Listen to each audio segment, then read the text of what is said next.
Welcome to another week in our journey together in dealing with questions that you have asked. For the last 3 weeks, we've dealt with questions related to the United Methodist Church. Well, this week and for the coming 4 weeks, we're shifting now to dealing with issues that you have raised in the questions that you've submitted to me. And this week, we're going to deal with the issue of gun violence. The following week, we're going to deal with the issue of abortion and the rights of women. Then we will deal with the place of national flags being present in worship, places of worship. And then we're going to deal with private and public education. In introducing this format, I ask you to submit questions, and I encourage you to continue to do so. We're going to continue as long as the questions are asked. I'd really like to sort of retitle our format from questions and answers to questions and responses. I'm not an expert in every field of inquiry concerning issues that we're confronting in the summer of 2022. My best effort is to respond, not to answer. Respond from the perspective of faith in a way that I hope will stimulate our thoughts and our conversation. Now, I want to be clear as we deal with these issues that I'm putting aside that I'm a citizen of the United States. I'm putting aside that I am a member of a partisan political party. I'm putting those aside and saying I'm responding as a person of faith from the perspective of the teachings of Jesus and the tradition of God's faithful people, namely the church and the United Methodist Church. So putting those aside, let's begin with your question. The question reads, I'm troubled by how guns are being used to kill people. We used to have fistfights. Now we kill each other. What can be done to reduce the violent use of guns? Now, our headlines tell the stories. We all know what we're talking about, so I'm not going to take time to retell the stories of gun violence, which have consumed our attention and troubled our very being. The facts are simply clear. In the United States, there are more guns than people. Interpretations of the Constitution surface the conflict between the rights of the individual to bear arms and the rights of the individual to life, which is often taken away through gun violence. There are more deaths in the United States per capita than in most countries of the world. Now, from the perspective of faith, what's the appropriate response? Well, first of all, violence in any form is immoral and does not meet the test of the great commandment to care for God, care for others as we care for ourselves. This commandment has its foundation in the campfire stories of Cain and Abel at the beginning of the book of Genesis. The faith question has been with the Judeo-Christian tradition from the beginning. Am I my brother's keeper? The faith answer is yes. Being each other's keeper does not accommodate killing another in any form, including the use of guns to kill and destroy a child of God. This foundation of the great commandment and the question, am I my brother's keeper, must never be abandoned as we look at this issue from the perspective of faith. the voice of the faithful must never be silenced.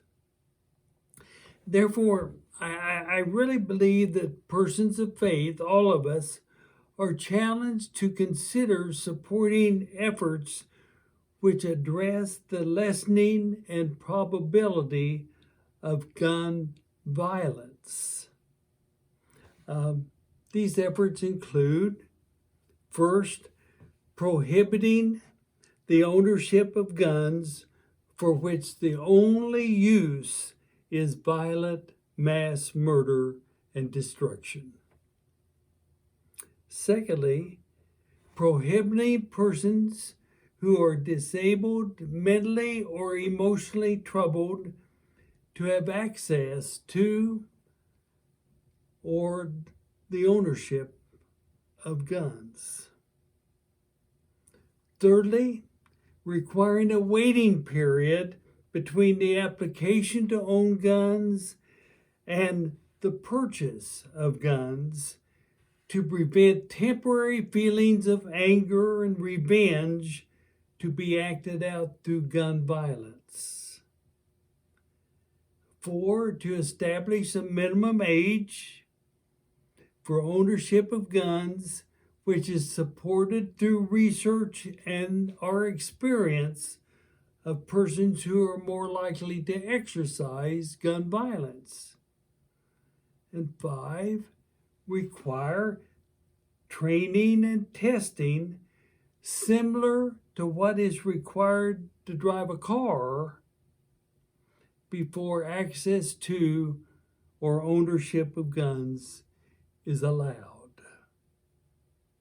If we do it to drive a car to prevent violence, couldn't we also do the same in terms of the ownership and the use of a gun to reduce violence? Now you see, none of the above violates the existence of guns for non-violent uses.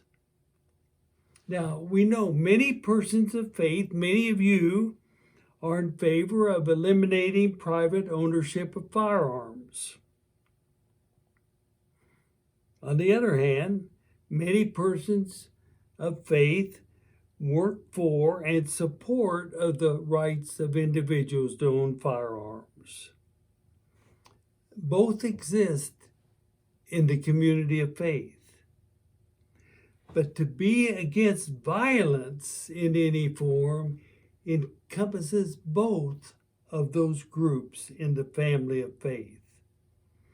The call of faith is to be against violence, not to be against guns. Now, the United Methodist Book of Resolutions is a fascinating book, and it speaks to this issue of guns, and the title of the principle that is offered is gun violence, not gun control or gun elimination. It has to do with gun violence. And you see, that helps us when we talk about violence to have our foundation in the great commandment of Jesus, to have our foundation of thought in the age-old question, am I my brother's keeper? Persons of faith are challenged to be over and against violence of another human being in any form, including gun violence. The issue, my response is that the issue is to deal with violence, not simply to deal with guns. Now, for our thought and conversation on this very hot issue in our culture today, first of all, what is your response to the shift of the narrative of faith from gun control to gun violence? And secondly, which of the 5 efforts listed above, in your opinion, are difficult for you to support from the perspective of faith? Let's think about this together, and we can discuss it on Sunday. Thank you.